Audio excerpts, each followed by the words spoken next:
Hello, everybody. It seems to be saying that I'm live. Can everybody see and hear me?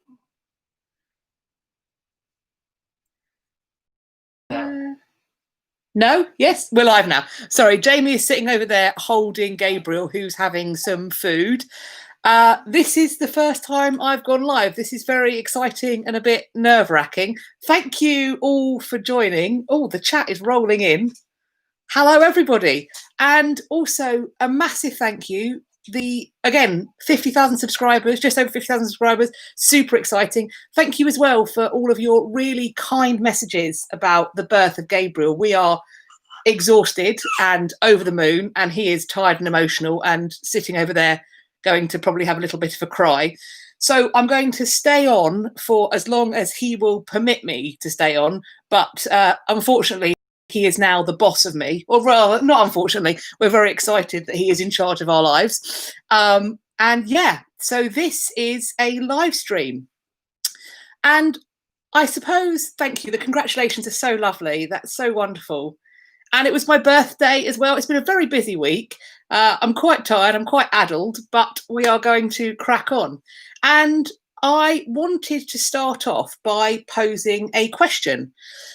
One of the things that I have thought a lot about is the fact that in this country, the works of William Shakespeare have to be taught to students as part of the national curriculum. It's mandated.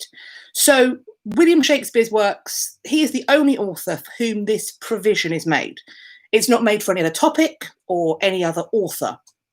And I've constantly thought about whether this is right or wrong, or even if we can really think about it in those terms. And I suppose now we're all together, let's have that conversation. So what do you think?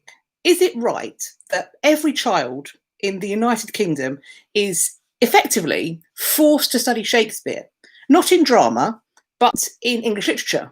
So not in history either. I wonder what you think of that. Oh.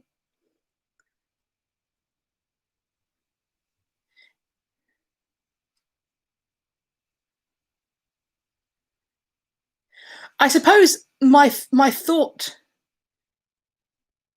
is, yes, I think that we should be looking at early modern drama as part of our curriculum, but I wonder about the purpose and point of it just being Shakespeare. Morrigan Witch, he should be part of a choice. Yes, I completely agree. I think I agree with that. This comment section is really quick.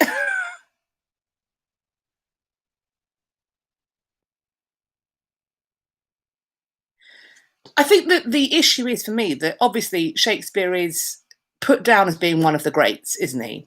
He is something that is seen as being completely iconic. There's no real idea that anything could be better. And I wonder if that's because he's forced on people or if he actually is this pinnacle. And my thought process is that he is part of a collective of authors that is working at this time. So obviously you've got Marlowe, Dekker, Johnson, all of these phenomenal people that are working at the same time as him. And I wonder if it's a problem that we lose out on hearing from them at school and that we just focus on Shakespeare. Somebody mentioned that there is a button that I can find to slow down this chat. And that would be wonderful if anybody could tell me how I do that. It's not compulsory in Scotland. Oh, so it's just in England, is it? Oh, right. Okay. Violet B, yes. Teaching Shakespeare isn't a bad thing per se, but teaching about other authors of the time too. Absolutely. I think it's really important that we look at Shakespeare within his contemporary setting. So think about who he's riffing off, who he's connecting with. Yeah, I'm not saying that we shouldn't have Shakespeare at all. That's not what I'm saying. I'm saying that he should be part of a curriculum. And if we're going to look at early modern drama, let's look at it in its context. All classic literature to be studied, yes. Because if we're going to talk about literature, then I think we should think about the trajectory that it's followed, including modern and stuff from before Shakespeare. So we need to be looking at Chaucer as well.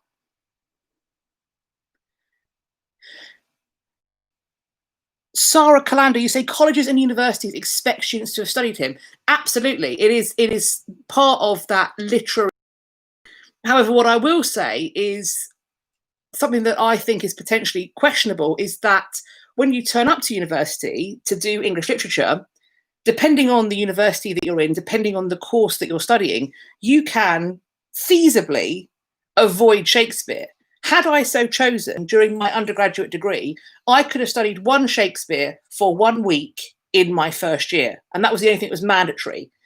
And I think about the fact that people coming out of those degrees then end up obviously going into teacher training, and they could, like me, if I had so chosen, have avoided Shakespeare. But because of the curriculum, they are then expected to teach Shakespeare, having never really looked at it at degree level. So I feel like there's not really a matchup between what the curriculum is doing and what universities are teaching. And I think that all of this, there needs to be a more holistic approach. If we expect our young people in schools to be learning Shakespeare theoretically almost every year of their secondary school experience, then we should at least be preparing the people who are going to be teaching them to offer that learning to them rather than putting them out of their depth. Suzanne Budlong, why isn't Chaucer required reading? Excellent question. I mean, obviously, it's an incredibly complicated language that's potentially very difficult to grasp. I don't know really what age range would you certainly, I don't think, could do it with children of 11 or 12, but perhaps it is worked on at GCSE and A level, certainly. Lily Vintner, it's basically heresy to criticise Shakespeare anyway. That is a really interesting choice of words. And I think about the fact that when you walk around London, and indeed lots of places in the world, there are so many statues of Shakespeare. If you go to Budapest, if you walk along the Danube, there's a statue of Shakespeare.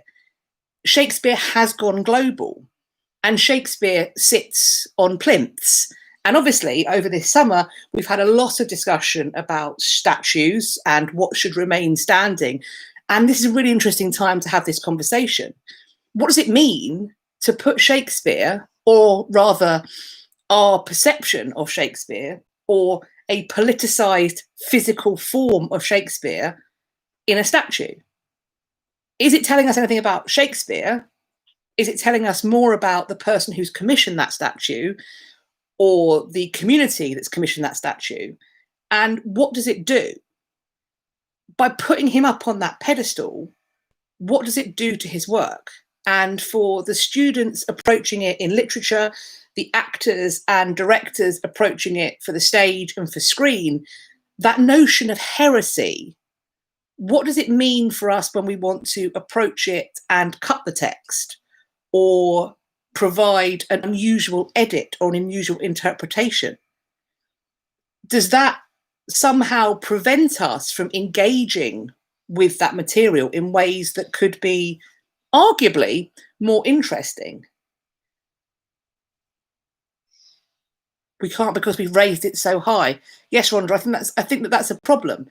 How do we pull Shakespeare down off of his pedestal? How do we essentially stop the complete works of Shakespeare, which, funnily enough, my computer is currently resting on, from essentially being a sacred text? Chris Wells, heretic here, you don't enjoy it. Fair enough. I wonder, though, do you not enjoy Shakespeare because it was forced upon you at school, or is it just not your cup of tea theatrically, textually?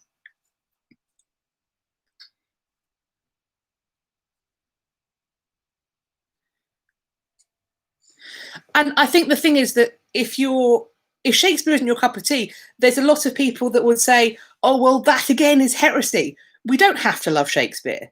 We don't have to keep the text intact. We can play with it.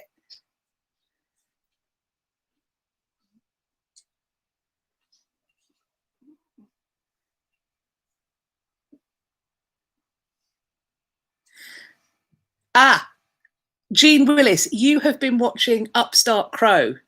Yes, I think that is I've really enjoyed some of those episodes. I did have a concern about the TV show Upstart Crow, that if you were watching it and you weren't completely familiar with lots of things about Shakespeare, that it might be quite alienating.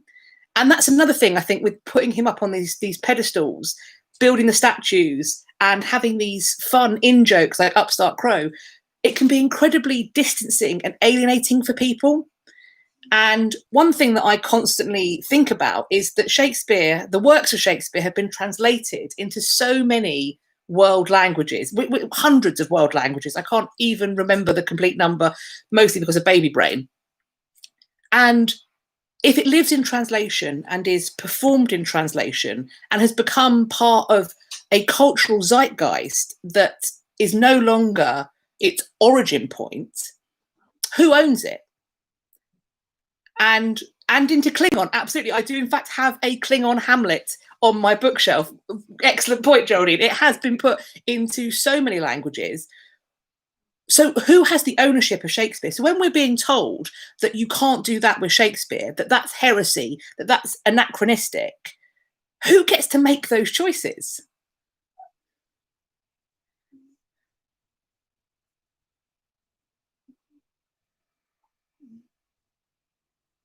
Schools should relate Shakespeare to modern times more so that students can relate to it more. Yeah. I think that a lot of people will say that we should continue to teach Shakespeare, that it's really important because he is timeless and he speaks to emotions and angst and feelings that are real and present and sometimes incredibly dangerous for our contemporary world. Jealousy, deception, poisonings, fighting, young love, all of these things that can have disastrous consequences, but also can lead to humour and wonderful things. But I think if we don't connect that, then what's the point of studying it? So I do think that looking at it and providing those modern contexts, and also therefore potentially thinking about how we can stage Shakespeare in ways that intersect with and draw out things from contemporary events. Oh, you can't slow it down while you're live, Hilary Elizabeth. So you have to mess with the settings beforehand. PM me the link. Yes, perfect. Because I do definitely want to go live again. I feel like I'm trying to keep up with the Lion King is Hamlet. Absolutely, because that's the other thing, is that so many of modern adaptations have been made. I remember when my husband started watching Sons of Anarchy, and I was watching going, oh, it's Hamlet. Very good. I now know how this ends. And no. You ruined the ending. I'm sorry, I did. Jamie just said I ruined the ending because obviously within a few episodes I knew that how it was going to work out. Spoiler, not well for anybody. The last episode does have a quote of Hamlet at the beginning. Yes, and the thing is, as Jamie's just pointed out, the last episode of Sons of Anarchy does quote Hamlet, so it's obviously knows what it's doing. It's deliberately being referential. And we have things like 10 Things I Hate About You. We have West Side Story, obviously. The first season of Empire on Fox was framed as a King Lear story. I haven't seen Empire. Oh, that's very interesting. Take Me the Shrew is 10 Things I Hate About You. Yes, absolutely. Kurosawa Shakespeare adaptations. I don't know if I'm familiar with that. Jane Austen should get more credit for revolutionising romance. Well, I mean, I'm going to show my age now, but of course, one of the films that defined my adolescence was Clueless, which of course is one of the absolutely. We've just had Clueless come up. Hand of Blue, absolutely. Anything about death can somehow be connected to Hamlet or the Scottish play. I'm not saying it out loud. She's the Man. Amanda Bynes' modern take on Twelfth Night.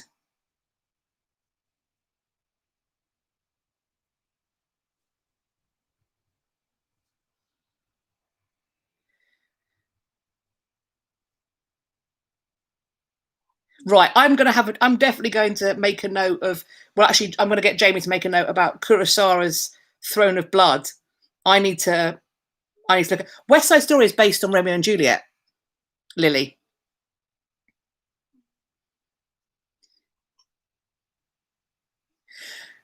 Lisa Kilmer, yes. I think if we're going to talk about whether we keep Shakespeare only on the curriculum, what we have to think about is what is canon. What is our literary canon, and what does that mean? And then we get into some pretty difficult and hefty political discussions, because English literature, we are a language and a people that has spread out across vast swathes of the earth. English has become the first language for a number of land masses where it wasn't intended to be, and the second language for a number of others. So when we talk about an English literature and we think about creating a canon of English literature to be taught, studied at schools and university, do we just mean things produced on these tiny isles, on this volcanic anomaly in the North Atlantic? Or do we mean literature in English? I would argue that that is what we should mean, because that is so much more interesting.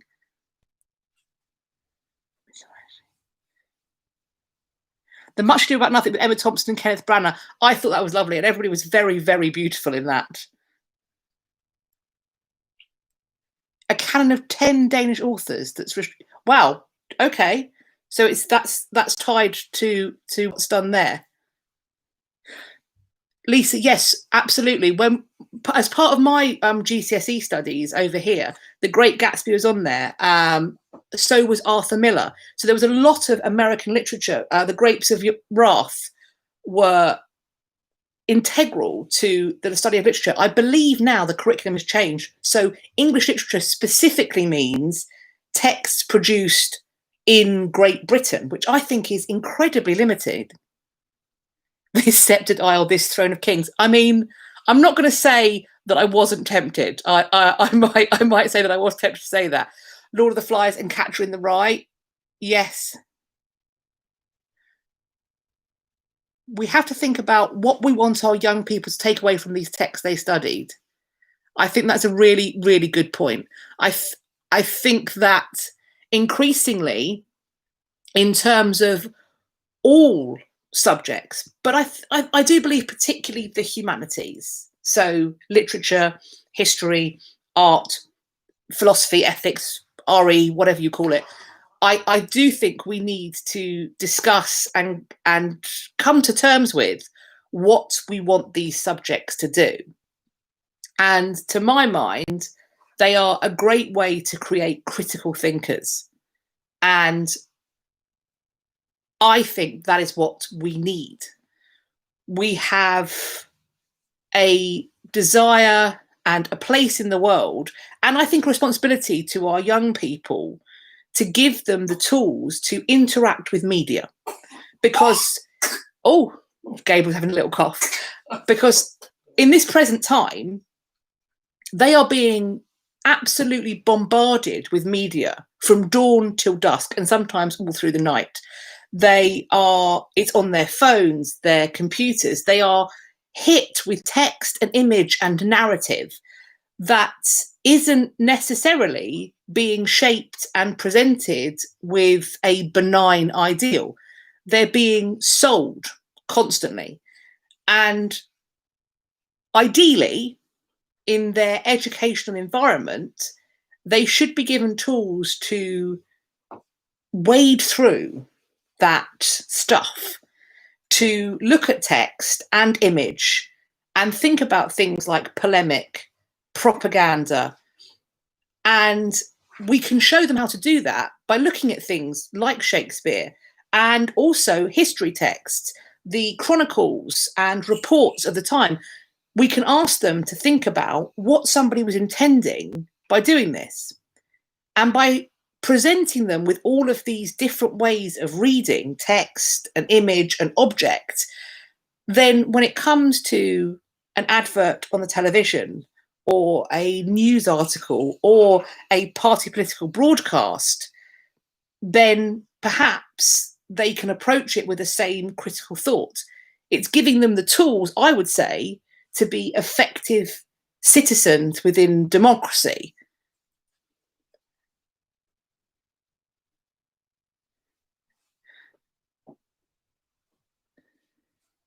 I mean, Kendall, I have to say that unfortunately, I think I probably agree with you that there is that, of course, I don't like to be a Debbie Downer about the whole situation, but somebody said something to me that the state is not going to pay to educate you for 18 years and give you the skills to see through their deceptions. Let's call it that way. Leonie Blatt, some people hate this stuff, and why should we force them? Well, quite.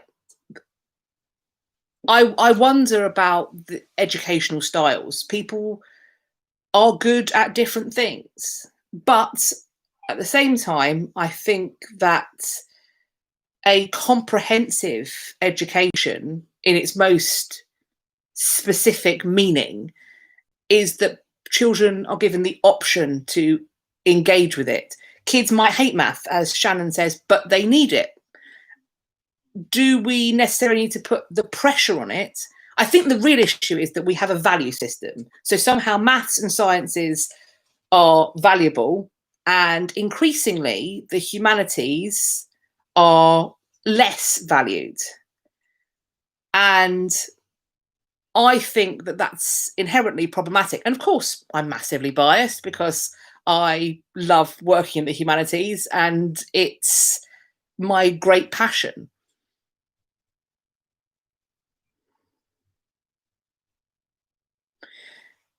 Yeah, I think that the fact that things like history, English literature, and these other humanities subjects are being presented as being things that are less valuable both at school but also at university. And I can only speak to what I've seen in the academy over here, that they're subjects that frequently people are pushed towards while they figure out what they want to do. And I believe that that's fundamentally missing the point and the value of the humanities. Meze, you say the humanities are seen as incredibly important because they teach critical thinking. Absolutely. And I believe that we could do with a lot more critical thinkers the world over.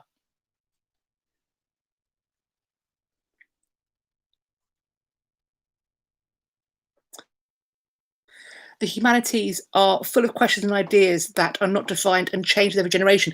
That's, yes, they're the most beautiful thing I believe about the humanities is that there is no one answer.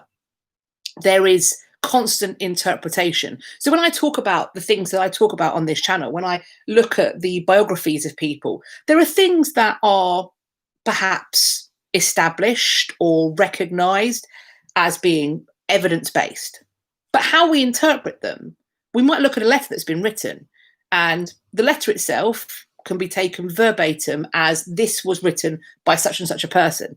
But in terms of what it might have meant, in terms of what the double meaning sometimes may have been, that's where interpretation comes in.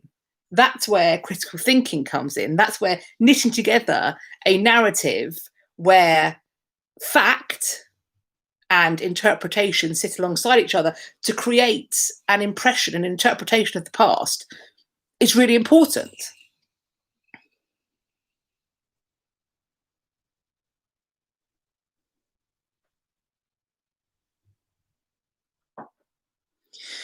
So there was a great comment there. Ellie Driscoll, in my opinion, a level of philosophy should be taught to everyone. When I was at school, I had a phenomenal philosophy teacher at A level. And one of the first things she said, she sat us down in our first class and she said, if we're going to talk about philosophy and ethics, I need you girls to go away and read the work of the Marquis de Sade. So a few of us 17-year-olds promptly went and bought the complete works of the Marquis de Sade. And that was an eye-opening weekend, for sure. But what it did do was it suddenly set a conversation. All of a sudden, we were all on this same page, whereby we've all read this inflammatory, difficult, triggering text. And now we're going to talk about what ethics are, what morality is, what philosophy is, and these thought processes that are vital for understanding the human condition. It's called the humanities for a reason. She was a really, really great teacher. Mad wife. Hope you're getting some sleep in there somewhere. Actually, touch wood, Gabriel is a fairly good sleeper. Oh, I've just cursed it there, haven't I? I've just cursed it. He's actually currently Sparko. Do you want to have a little look at him? Let's have a little look. There we go. Here we go.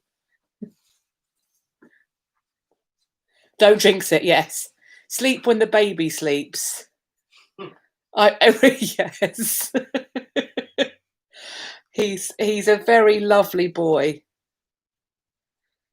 He's very sweet.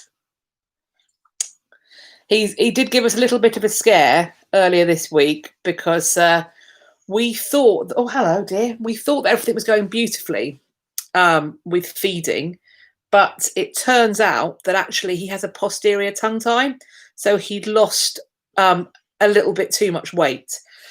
So we had to have his tongue tie fixed yesterday, and the mum guilt is just extraordinary. Even though it was the right thing for him, and he's now feeding better, and he's gaining lots of weight, and he's healthy, any pain that you have to put them through, and all of you mamas and papas out there, I'm sure you know, the second that you see your baby in pain because of something that you volunteered them for, your heart just falls out of your body. And I'm sure, I mean, we're not even 2 weeks in, and I've already been racked with guilt virtually every day for something or other. So no doubt the guilt will continue for approximately the next 60 years, I'm guessing. Just wait until he gets his shots. Yeah, I've already been warned about that.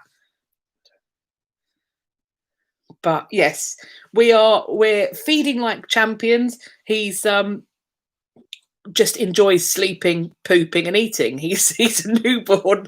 But yes, we are racked with guilt. Welcome to motherhood. Yeah. Yeah.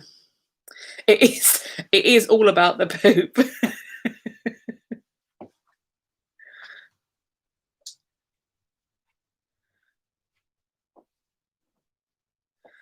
Yes, I will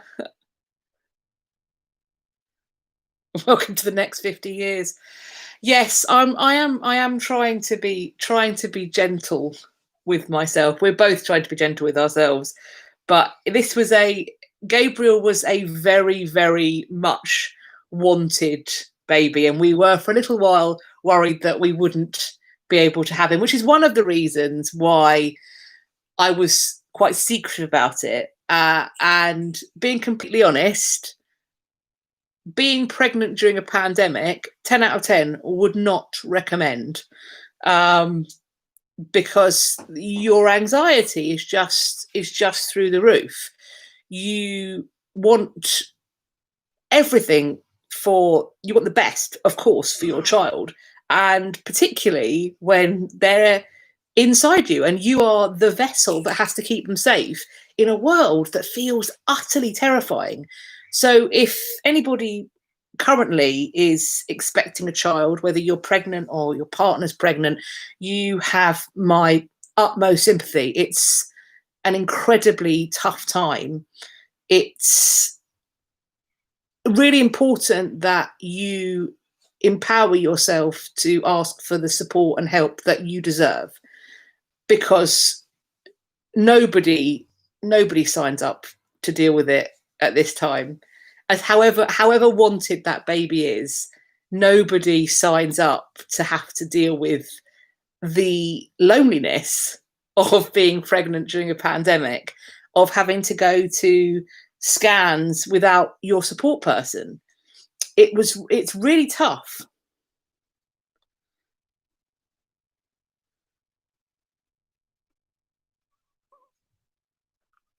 If I could meet a famous historical mother, who would I meet and what would I say to them? Ooh, that's a really good question. Oh, that's a really good question. I think I'd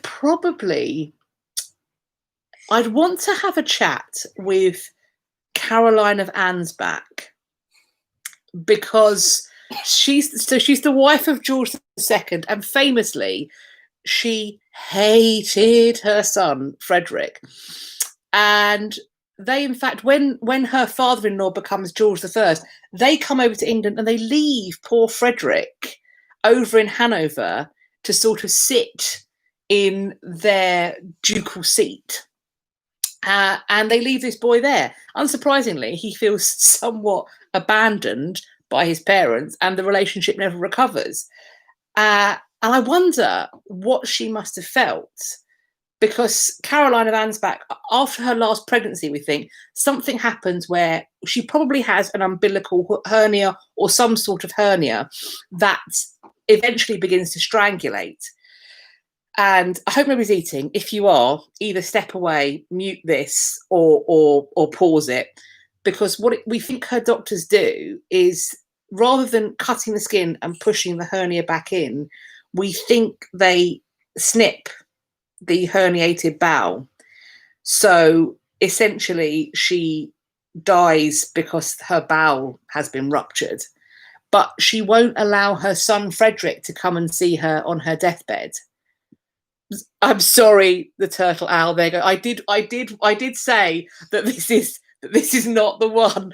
But I wonder what compels a mother to leave their child in Hanover so that their husband can become heir to the throne in England, or Great Britain by that point. The Act of Union has happened. And then when that relationship has obviously completely broken down, that at that very last moment where she must know that she isn't going to make it, she still refuses to see him.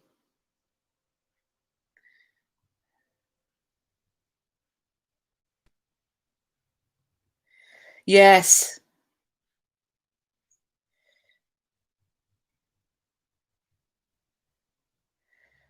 I mean, she must have had her reasons, but equally she kept her health condition, the hernia, secret from her husband.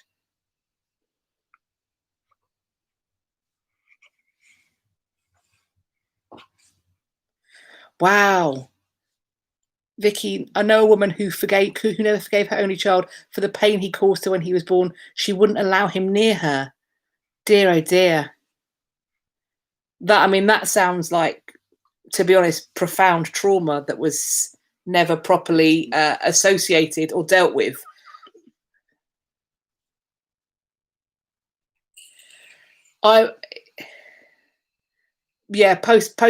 This is one of the massive issues with all of these, so many of these strange behaviors of royal figures or prominent figures from history, things that get said and done that seem cruel or heartless.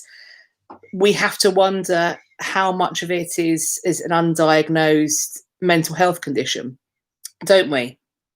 Queen Victoria blamed her son for Albert's early death.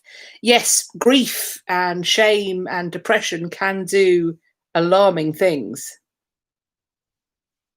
What about teaching Queen Victoria that babies are wonderful? If I remember correctly, she was not a fan of small children, and Victoria was also not a fan of being pregnant or other pregnant women. She didn't like the process, although from all accounts she did like what you had to do to get pregnant. Apparently rather too much, and it was worried. Albert's doctor worried that her constant attentions might diminish his health, and she was essentially told to leave him alone after a while.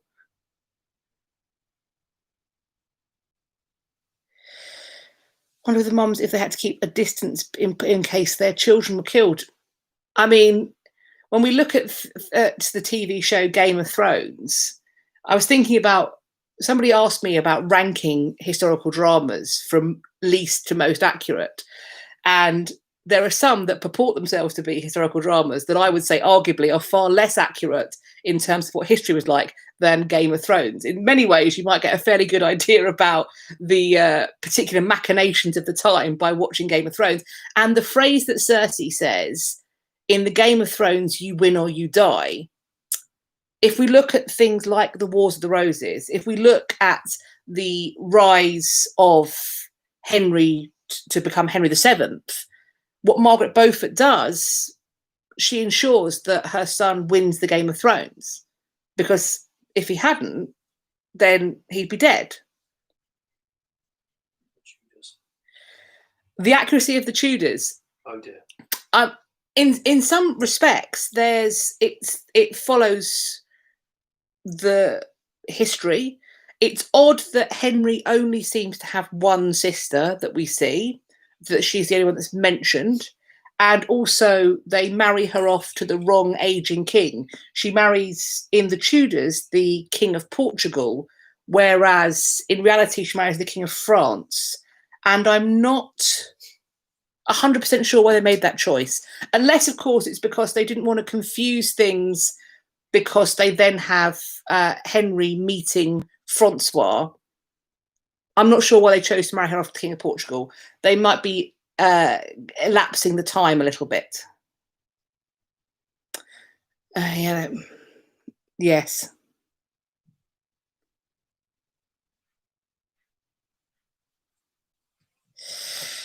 Yes, I mean, I think that in terms of like the real question about the accuracy of the Tudors, it is about the interpretation.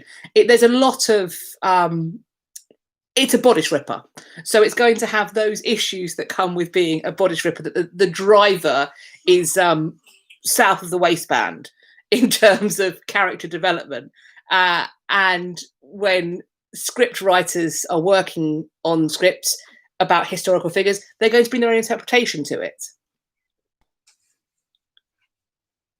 I have not seen The Spanish Princess on Stars. I have not got that channel, but I would like to watch it. Jackie Barnes, was Gabriel named after a historical person? He wasn't. We chose the name Gabriel because obviously Gabriel, the Archangel Gabriel is the patron saint of communicators. And we felt that if our son was going to do his part in changing the world, that being a communicator would be a good way to go about it. Of course, just our luck and height of irony, our communicating son, named after the patron saint of communicators, has a tongue tie that needed to be fixed. So there we go. How accurate was the relationship with Anne Boleyn and Cardinal Wolsey in Tudors? It's a good question. The evidence about his interference in her match with Percy, there seems to have been some bad blood there. The notion that she sets out on a vendetta to bring him down, it's been placed into fiction, and also there is arguably some evidence that as time moves on and the divorce stagnates, she certainly turns the blame on him. Is that her plan all along? Who knows? Is essentially Anne Boleyn's long game to bring down Cardinal Wolsey by making Henry fall in love with her? I think that's perhaps a stretch, but she clearly, from her time in France, has been influenced towards the text of the reforming movements in religion. And I would imagine that some of the excesses that Cardinal Wolsey displayed would be just the things that Anne, who was reform-minded, would have found to be pretty reprehensible, to be honest. But equally, of course, when she turns on Cromwell, because she feels like he is taking money out of the monasteries that should be, as far as she's concerned, going into schools and hospitals, etc., etc. But he's putting it into the royal purse. She's misjudged this because, of course, I'm sure Henry was loving that. She seems to be standing on her ethics and morals as a reformer, that you strip the altars, but you line the pockets of the people. Is that really what she felt? Or was she concerned that Cromwell seemed to be having more sway over her husband than she did at that time, and she didn't like it?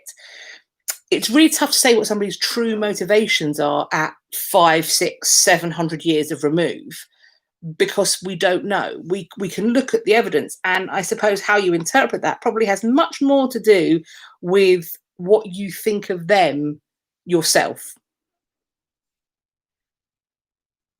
The speech her chaplain made about, yes, the when he preached about him as being essentially an evil advisor, he used a Bible passage to essentially name Cromwell as the king's evil advisor. Do I believe that Elizabeth I ever really considered marrying Robert Dudley?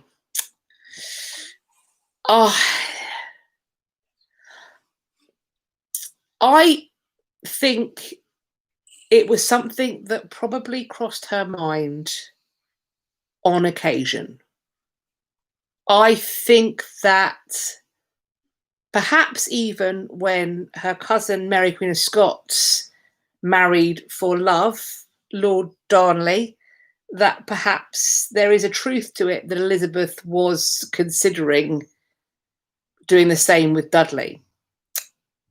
However, I think she was probably mortally afraid that if she made a man her husband, she'd make him her king. And if she made him her king, then he might seek to make her deferential to him. And I don't know if she would ever have stood for that. Her position was precarious, and it was always precarious. Do I think that marriage would diminish her power? I think she would always have been concerned about that. I think that she must have known that with a marriage would have always come the expectation of children. And I think that she had seen her sister Mary put her body to the test, and unfortunately, that body failed her. When you have a divine right monarch, their body is a physical body, but it's also a state body. It's a body politic. When that body is female and that body is shown on a public stage to not be appropriately fertile, to not be a body where a child can emerge from safely and alive, what does that say about the nation, about the country? Is that country also, it's a horrible word, barren? I think that Mary's failed pregnancies and the ridicule she suffered diminished her rule and her authority and her power. Her connection with Spain and her marriage to Philip drew her and her nation into wars that eventually lost us Calais. Elizabeth was nothing if not a woman who was astute. She was a born survivor. She was an equivocator. I don't believe she was a gambler. She would always think about having a back door, as far as I'm concerned, a way out. She probably did love Robert as much as she was capable. But I can't imagine that seeing her experiences, what she witnessed of marriages and childbirth and men, I can't imagine that she ever would have actually gone through with it. She was a Virgo, like Gabriel, and like Gabriel's mother, we're all Virgos in this household. No. Apart from you, you're not a Virgo, but you don't count. Henry VIII being taught widely at school. I'm not sure. I believe that the curriculum now, in terms of in England at least, the curriculum, and I'm not sure what happens in Scotland, Because they work on a different curriculum, certainly. But in England, they teach now history, as far as I'm aware, maybe don't quote me on this, but they teach it consecutively, I think, which would arguably mean that some of the most complex bits of history get quite a light touch because they're being taught to 6-year-olds. So things like the Iron Age, probably, if they teach the Iron Age, but certainly the Romans and the Normans, we're talking primary school. And then secondary school, we're going to be looking at going into World War II, and then I believe A-level is the Cold War. But I'm not sure if that's sticking around. I'd like to know what you think happened to Catherine Parr's daughter, Mary Seymour. I unfortunately think that she probably died in very early childhood. Obviously, not long after Catherine Parr's death, her husband and Mary's father gets himself into a lot of bother, and he is executed as a traitor. And Mary just disappears from the record. And I think, considering her pedigree, if you will, if Mary Boleyn, goodness me, if Mary Seymour had come to court, or indeed got married, or reached adulthood in some way, shape, or form, she was a significantly prominent figure as the daughter of the Dowager Queen, that we would hear about her. The fact that we don't, to me, I think points to the probably passed away before the age of 2 or 3.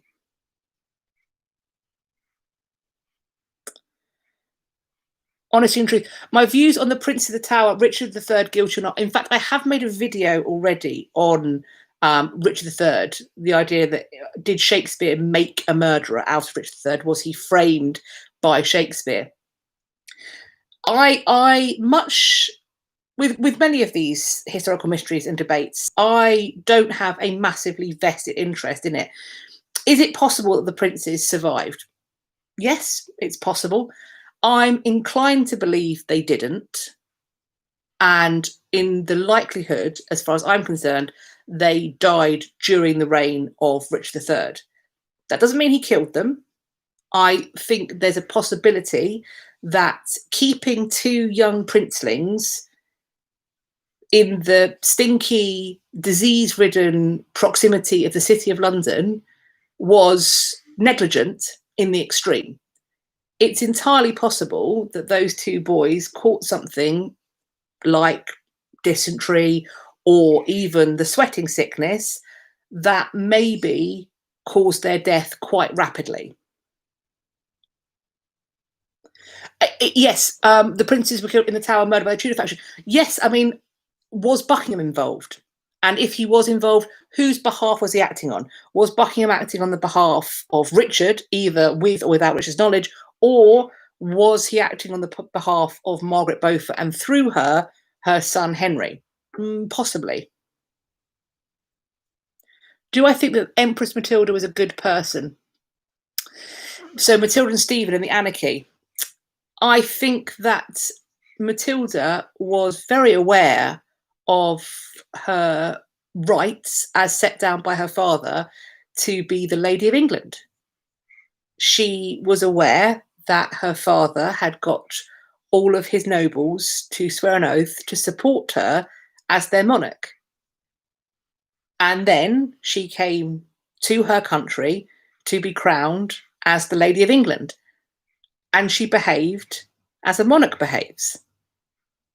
She didn't behave as a queen behaves, the wife of a king. And Helen Castor, in her book and also documentary She-Wolves, I think is spot on.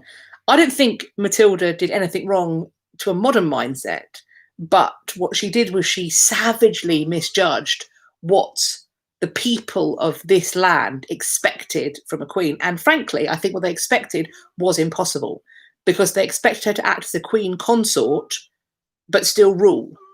And queen consorts don't rule because they're the consort. So they were essentially asking her to be polite and feminine, but also rule the country. And there were just too many boxes they wanted her to tick. And so when she attempted to rule and exert her right, she became a she-wolf, a harridan, and all of those names that women still get called. They get called bossy, don't they? They don't show leadership skills. They're bossy, aren't they? And she's fallen into the exact same pitfalls that women still fall into today. So do I think she was a bad person? No, but I think she completely misjudged what was expected of her, even though that expectation was deeply unfair. Do I ever think they will allow Elizabeth's tomb to be examined? I think that the chances of examining any currently interred remains within an ecclesiastical building are zero. Unless there was a legal need to do so. For example, somebody made a very good case for inheritance. Oddly, that's the one that springs to mind. I don't think that anybody is going to sign off on that warrant or writ to get that body exhumed. Equally, if they are a royal body, arguably the Crown would have to consent. There is a perception and a belief that somebody, once they are buried, should be allowed to rest in peace. And historical curiosity, as much as I certainly would like to have various bits of bone tested for DNA and carbon dating, whatever else we can do, historical curiosity apparently does not meet the threshold for exhuming those bodies, forcibly exhuming those bodies and disturbing their eternal rest. So I don't think we are going to see the bones that are said to be the Princess of the Tower exhumed. We aren't going to see Elizabeth I being tested in any way, shape or form. When they found Richard III under the car park, that was an absolute boon, because while it was on formerly consecrated ground, it wasn't then consecrated ground. That was a discovery. Now he's been reinterred. We're never seeing those bones again, as far as I would believe. I think it would be very, very difficult, and a lot would have to change in the way that we view, I suppose, the rights of the dead, although, of course, dead bodies don't have rights as such. But we would have to really alter what our thresholds are.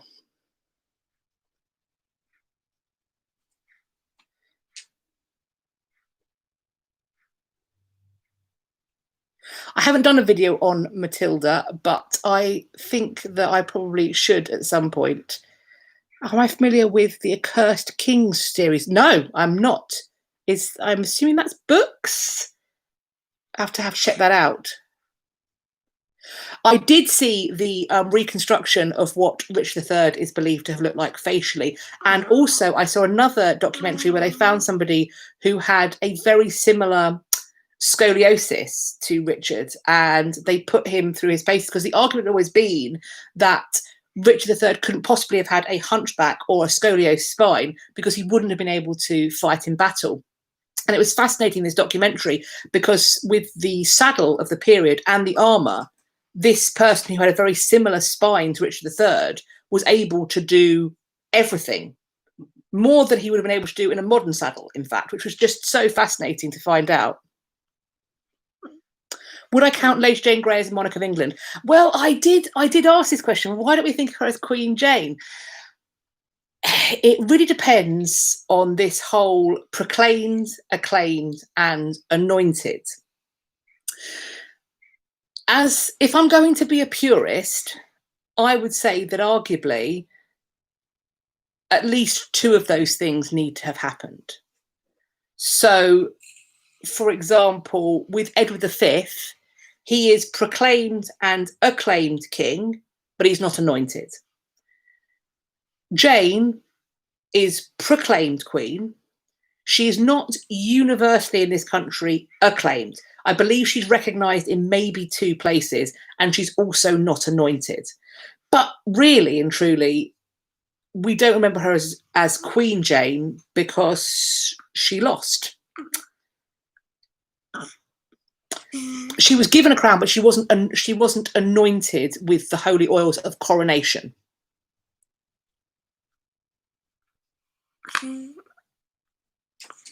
Children of Francis, Philip, and Isabella. Ah, interesting. I could definitely do a video on Frances Grey, and she is on my list as well. Do I think Catherine de Medici was as calculated?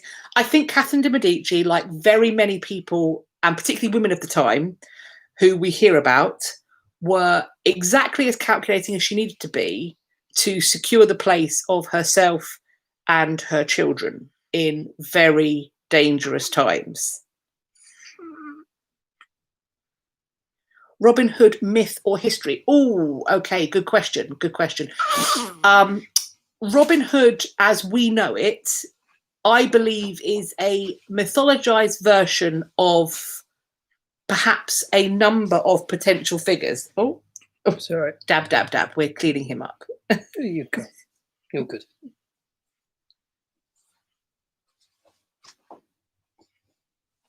Edward the Eighth, proclaimed and acclaimed, but never got to coronation, I believe. Abdicated just before coronation.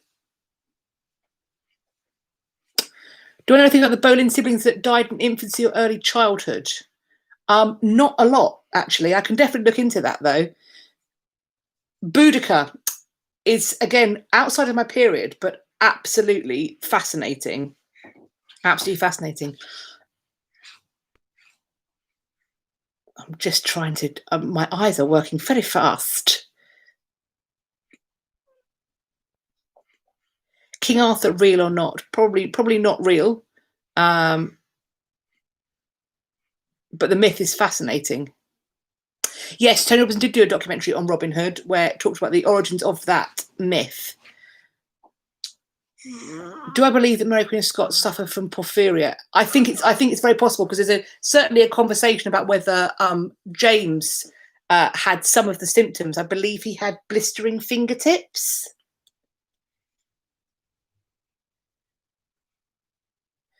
Nonsuch Palace did really exist.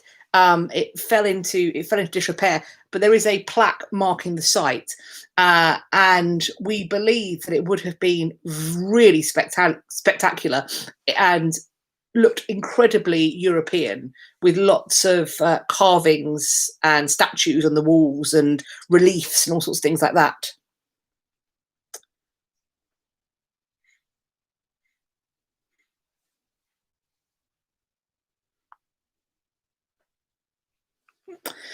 Is it going to be a Halloween video, another unsolved historical murder? Well, I tell you what, because I think it's about time that we get this little man in his bath soon. But what I will do is I will put up a post on my community tab in the next couple of days.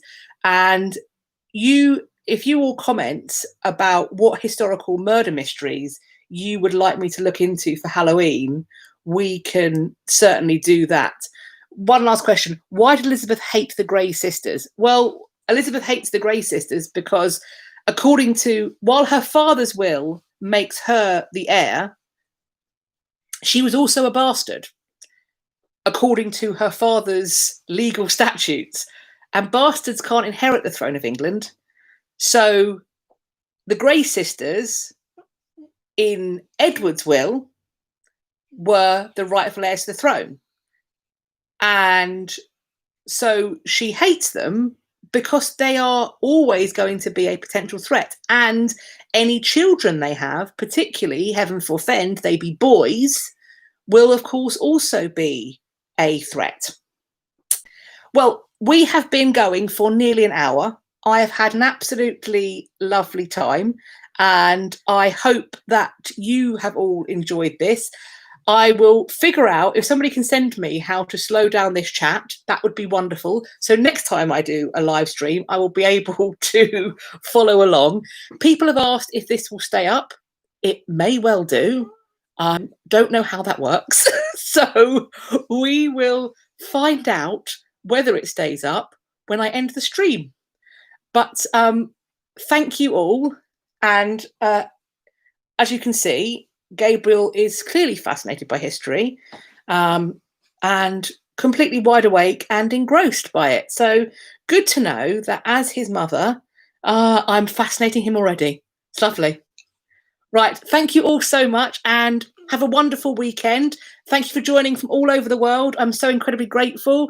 And I'm going to go and mum for a bit. Take care. Bye-bye for now.